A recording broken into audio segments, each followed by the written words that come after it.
Donald Trump, em nova decisão, zera aqueles 40% de tarifa que ainda restavam em vários dos produtos brasileiros.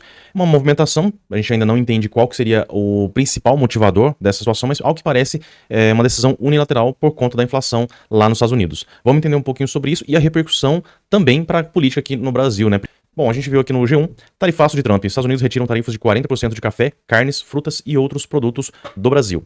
Decisão é válida para produtos que entraram nos Estados Unidos a partir de 13 de novembro. A ordem de Trump acrescentou mais de 200 produtos à lista de exceções do tarifaço. Ainda existem alguns produtos que ainda vai manter essa tarifa, mas, ao que tudo indica aqui, o agronegócio principalmente vai ser beneficiado. Os Estados Unidos anunciou nesta quinta-feira a retirada da tarifa de 40% de alguns produtos brasileiros. A decisão foi publicada pela Casa Branca. A medida beneficia carne bovina, café, açaí, cacau e diversos outros produtos. Bom, a retirada da tarifa vale para produtos que chegaram aos Estados Unidos a partir do 13 de novembro. A data coincide com a reunião entre o ministro das Relações Exteriores brasileiros, Mauro Vieira, e o secretário dos Estados Unidos, Marco Rubio, quando o tema foi discutido. Então, esse é o primeiro ponto. O governo Lula já está buscando colocar isso na conta dos seus próprios méritos, né? Então, a gente vê aqui também. Recuo de Trump é derrota de Eduardo Bolsonaro e vitória de Lula. O presidente dos Estados Unidos anunciou retirada de tarifas extras de 40% sobre uma lista de produtos brasileiros. O filho de Jair Bolsonaro pressionou por sanções internacionais em resposta ao julgamento do pai no STF.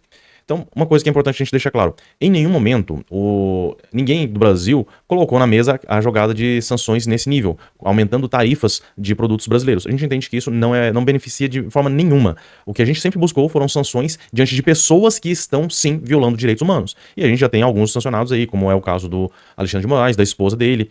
Tem também o que foi ministro da Dilma durante aquela escravidão velada, né, do Mais Médicos, que traziam vários médicos aqui para o Brasil e o salário deles ia todo para o pessoal de Cuba. Então, em última análise, era uma escravidão, porque eles não podiam abrir mão, que os familiares deles lá que seriam penalizados. Enfim, esse que é o principal ponto, que as pessoas envolvidas com situações que fossem penalizadas, não uma situação que ia prejudicar todo o país.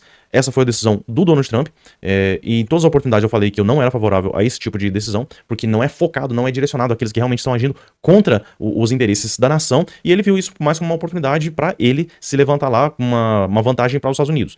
Eu acho que não é vantagem nenhuma, mas ele acabou tendo que voltar atrás. Agora, é uma derrota para Eduardo Bolsonaro? Sim, é uma derrota porque tem muita gente que estava atribuindo ao Eduardo Bolsonaro essa questão das sanções. De forma errônea, é claro, porque foi uma decisão do Trump.